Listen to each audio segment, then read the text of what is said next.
What's up, guys? Matco Michael just pulled up, and we're going to see what he got on the truck today. There's Wild Bill playing with a kitty. All right, guys, let's go.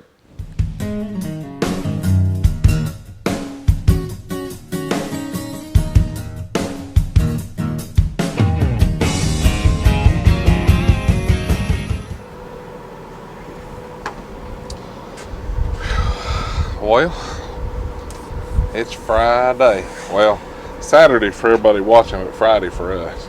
Hey, it couldn't come quick enough. I'll take either. Friday, Saturday, either way.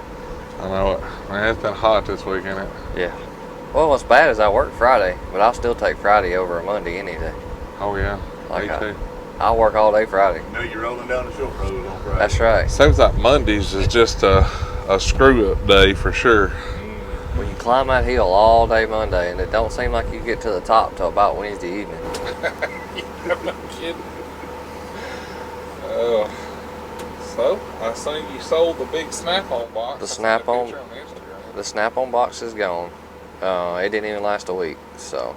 And I seen where the little man was walking. Yes. Video last night. Yeah, he's been trying for a while. He'd take a couple steps and then he'd go down, but he's gotten out to where he forgets that he's walking and he just keep on going. Oh, he was booking it last night on that video. I was like, yeah, look at that little guy go. They grew up quick.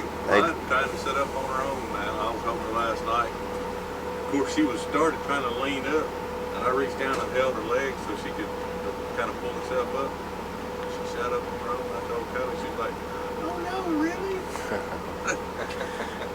Yeah, it seems like you celebrate one milestone and they do two in the middle of it. Yeah. So he's into everything, I know that. Man, you got a box full of shirts, socks, all kind of goodies down there. Yeah, all kind of goodies.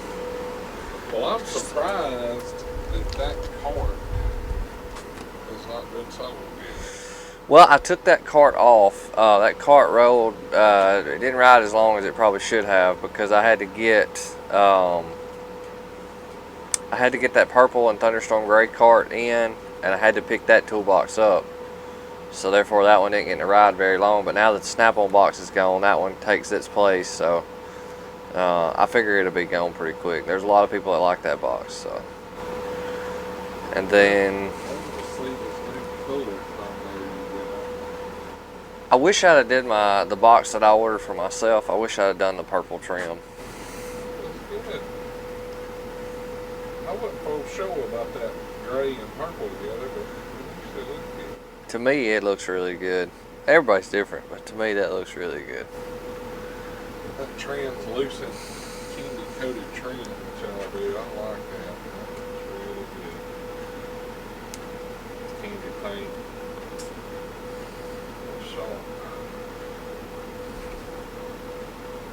Another black on black, huh? That's the only toolbox they had in stock when I called at the time. It was you get this one or you wait a couple of weeks. So I didn't really want another black on black, but I needed something to fill the truck at that time. So if that tells you how good our toolbox sales are going.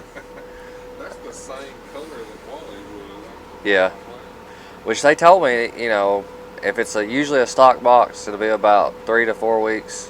If it's a custom box, you're looking at 6 to 8 weeks. So I was like, yeah. She said, well, I got 2 boxes left, and they're both black vein. I said, well, give me one coming. So. Well, that's something that can be seen the Universal like that. Oh, and the 1/2-inch drive? Yeah, it's a bad day if you're using one of those, but if you are, it's good to have them. All I can think about is the old silver U-joint styles that we all used to put on impact, and it was just waiting on disaster to happen. It's the pins that always snapping and things, you know? Yeah, it was always a disaster waiting to happen, it seems like. But I broke my fair share of them. They were supposed to use chrome. Hey, man. Just to say, chrome just don't hold up in impact. Yeah, they say that chrome is actually stronger, except for it can't take the vibrations of an impact. It may be so, but I like my impact sockets. When I pick that impact socket up, it don't care if I put it on a ratchet. It don't care if I put it on an impact. Electric ratchet. It doesn't care as long. Bar or whatever. So I'm not a huge fan of chrome sockets. If I'd been a tech for a lot longer and started building up like this tools that I wouldn't touch that look pretty, I'd probably bought chrome. Well, I've heard a lot of people say that the chrome worked better on a ratchet than impact. I never noticed the difference. Like, I've never went and put something on a ratchet and put the ratchet and socket combo on a bolt and be like, you know what? If I'd have used chrome, I believe it'd been easier. I ain't never noticed the difference in it. I think the only time that it might be a little better is like my motor shop guys. They don't like the impact because they're getting in tighter spots and it's got to be like a thinner wall. But I'm gonna tell you, they're not that much of a difference. Now used to be the impact sockets used to be a lot thicker. I'm gonna say that a lot of them haven't tried the new impact sockets because they've made those walls a lot thinner. Well, my go-to sockets for my like 3/8 drive is the gray pneumatics. Like, yeah. They're on those duo sockets. Now we did run into a case right down the road earlier this week. It was on a 03 or 04 Camry. They were doing something a little different. They had replaced the head bolts with studs, and they could not get a regular 18 socket down in there. And the only socket that we could find, whether it be chrome or impact, was the Silver Eagle 18. It was actually thinner than all the other ones, and I don't know. I've never noticed that, but they said, look, we've got a Silver Eagle short that'll fit, but we need a deep. And I was like, well, I've got plenty of chrome sockets. They're like, no, you're not understanding.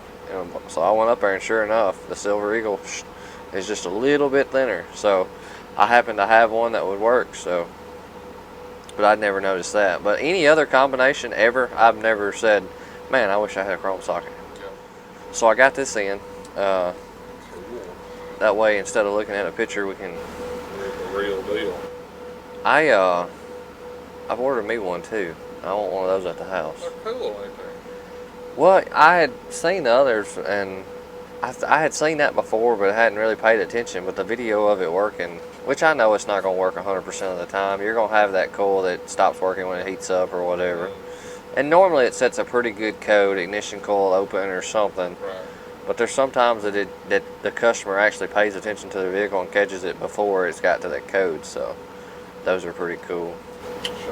What's the price on those? Because I know somebody's going to want to know. Well, like I say always, it varies. And if But they want a green one, they need to order this part number with a G on the end versus an M, right? yeah, it looks like around $27 is what it looks like. $7. So You can't buy a scan tool for $27. definitely cannot buy a scan tool for $27, and you can't learn to use one for $27 either. And I have learned that the scan tool, there is no scan tool out there that if you don't know at least a little bit about cars, you don't know what you're doing. Like I know you showed a picture of one of y'all's new code readers on Instagram. Oh yeah, well, I think the one you're talking about is this one here. So we got several steps. We'll talk about the steps. I don't know. I think he bought that. Let's see. We've got one below this, but we've got this one here. Hang on a second. I done dropped this. Hey, that's all right. Everybody else does it. They don't pick them up. It's cool. I was actually picking up somebody else's mess. Well, that's what I'm saying. I mean, you're good. I think we did out of here. Man, them pocket screwdrivers come in more. That's why you keep a pocket screwdriver right there to pick up Michael's sockets that somebody else had done dropped off behind these. See how they're laying back behind them rails? Yeah. And I straighten this up every single week when I get on this truck because my OCD absolutely drives me insane. It was actually stuck to the magnet, so I can't get them loose. That's all right. I'll set that back up. Man, if I had your job, I'd spend, after every stop, I'd probably have to straighten up all that magnet. I was that way when I first started, and it's kind of weird, and I told Joe this, the other Matco distributor, but when I first got started, nobody wanted to touch nothing. Like, why is nobody touching anything? They're looking, but they're like, their mamas told them not to touch, and they got their hands behind their back, and they're not touching. It's like, well, what's going on? So I got to asking around. They're like, "Oh, it looks all pretty. We don't want to mess it up." So at the next stop, I mean, this went on for a couple of weeks, but after the next stop, after I asked some guys that, and it was all, well, it all looks, you know, like you got it where you want it. We don't want to mess it up. I stopped and messed the truck up on purpose. I just moved stuff randomly, put stuff in different places. Rest of the day, people were picking stuff up, looking at it. That is crazy. So I try my best to make the truck look good, but in a way that people will still pick stuff up. I think I've been running long enough that I can have it clean and organized, and everybody still picks stuff up. But I don't want to chance it. Like, if it takes stuff kind of laying around in weird spots, that's fine. But that right there, like, Or the sockets most definitely. I noticed it. This one was kind of like that. I was like, oh, I can't have that. Well, if you'll notice, my other truck, they didn't do that. I don't know why. They somehow that is just the right level to hit everybody's butt, and they're gonna knock them over every time. Some of them will turn around and actually fix it, and some of them turn around like, oh, I don't even see what I did.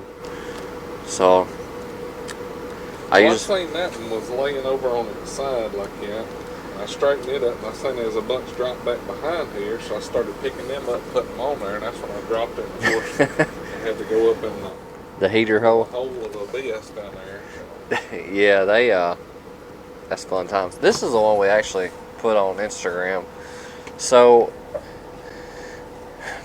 they come out. They did away with the launch MD90 Pro, which this one favors it in a lot, and that's going to be because Launch helps us make or Launch designs these, makes these for us.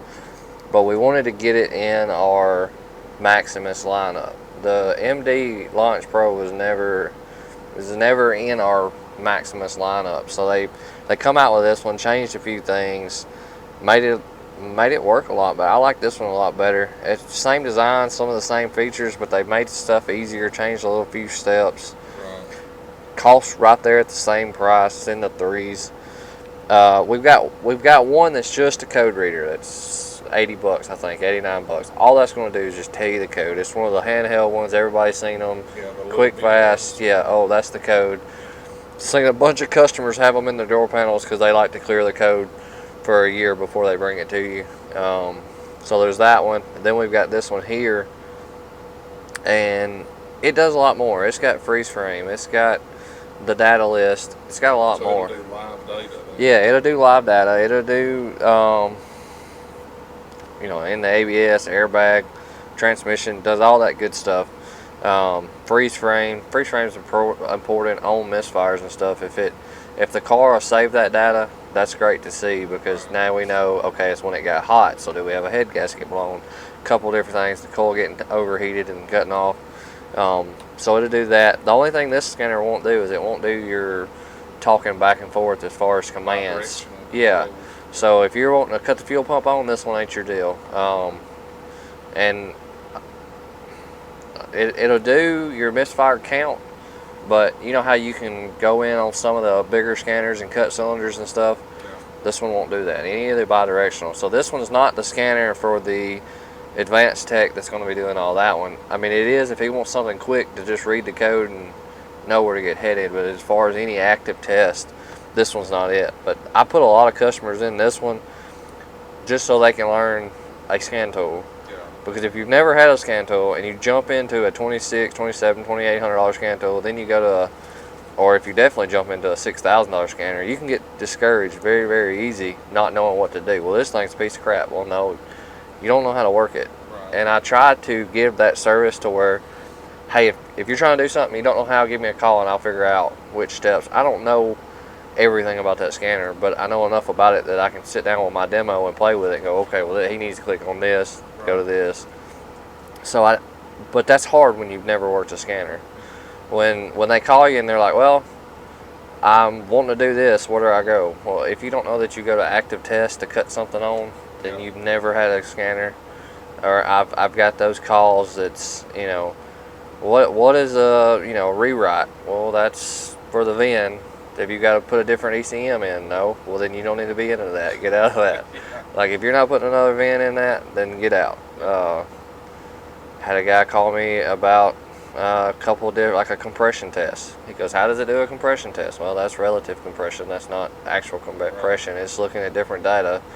You know, if you're not worried about that, if you're looking at a misfire, probably not your first option to go to relative compression. Like, I understand you, but you're jumping way off into it. You're overlooking all the simple stuff.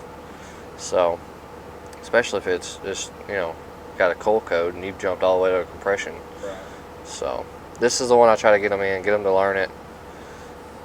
Now, if somebody comes out here and they're talking diagnostics with me and they know all of it, well, we won't even talk about this one. Usually we go straight to the bigger one. We will give them the option of this, you know, this can do this, but normally they want the active test. They want to be able to command stuff on, command stuff off, really get in there. Plus, I'm assuming that was a whole lot more affordable too than the... Yeah, this one is in the threes. And then the next step up for this, for me, somebody else may sell them something in between, but for me it goes this one to the Flex, and then from the Flex, the Maximus. So I sell both, and I don't know that Matco would agree with me on this, but the only reason I tell people to step up from the Flex to the Maximus is if you want to start doing the scope, the pico scope and all that, and if you want to start doing it does have more data, it does have more speed in the Maximus. So if you're wanting more speed and the ability to hook things into it, because the Flex, you can't hook anything into it. You can't, you know, hook any of your lab scopes or anything to it. So if that's your deal, you've got so advanced now you're going to use a lab scope, now you're wanting the Maximus, we can trade you out of the Flex. I'm definitely not going to try to sell you all three. If you think you're ready for the big boy, well, we'll go straight to it. But if you've never worked a scanner, you might want to look at this one first. But like I said, the only time I tell them to move up from the actual Flex is if they are going to hook something in. Yeah. Most of my guys, I've sold probably 10 Flexes in the past year, and all of them's content. None of them's ever had any trouble. None of them's needed more. I mean, it's got the max fix on there. It's got all your data list and all that, all your active tests. It does everything. So about all you need, really.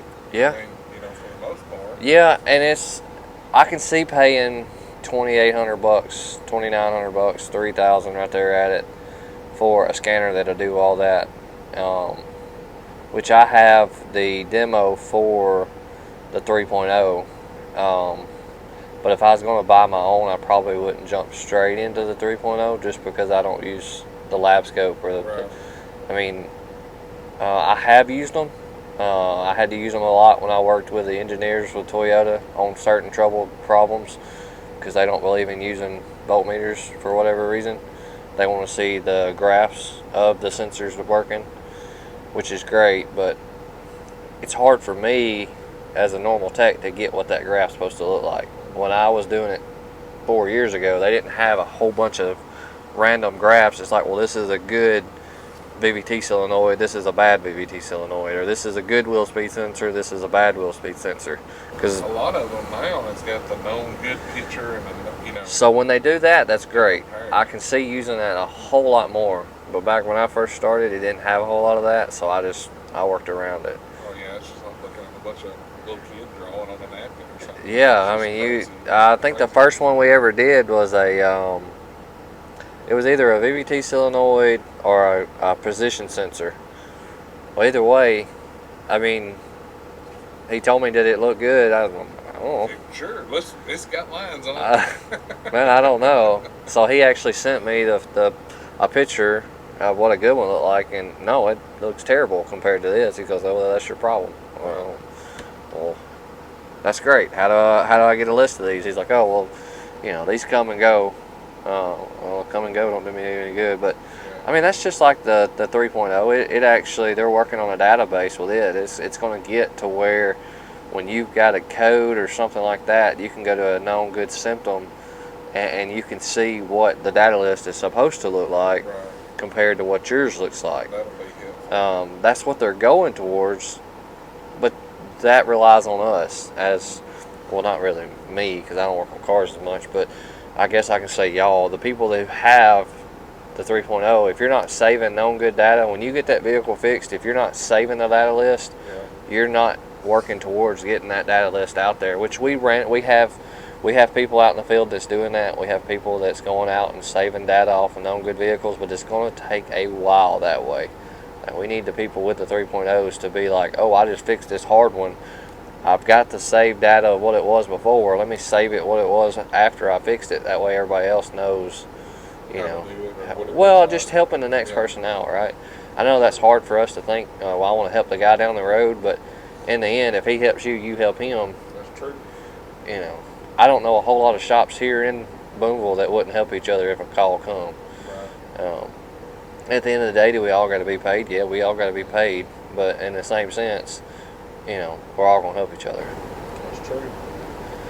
Well, that's a pretty cool code reader for sure. Yeah. I like that it does live data. So that's a this is my go-to most of the time. Like, I have my demo, but my demo, I've got to go through a lot more stages to get to where I'm going. Like this one here, I can go straight. Oh, well, this is the code. If I see by the code that I need to go further, well, then I'll get my Maximus and I'll go from there. But normally it's, hey, well, my car's doing this. Can you tell me why? Yeah. Look at it real quick. Well, you got 4 cylinders out of 6 missing, so that's probably your issue. Yeah. All right, guys. So there's the new tool of the week that we're gonna pick up, and that's cool. So if you want one of them and you don't like the orange one or mango color, G will get you to the green one. Anyway, guys, like always, thanks for watching the video. Check the links down in the description. We got cool tools, discount codes, all that good stuff. Merchandise link is right over there. Hit that thumbs up. Click that subscribe button. You guys have a great week, and we will catch y'all next time. See ya.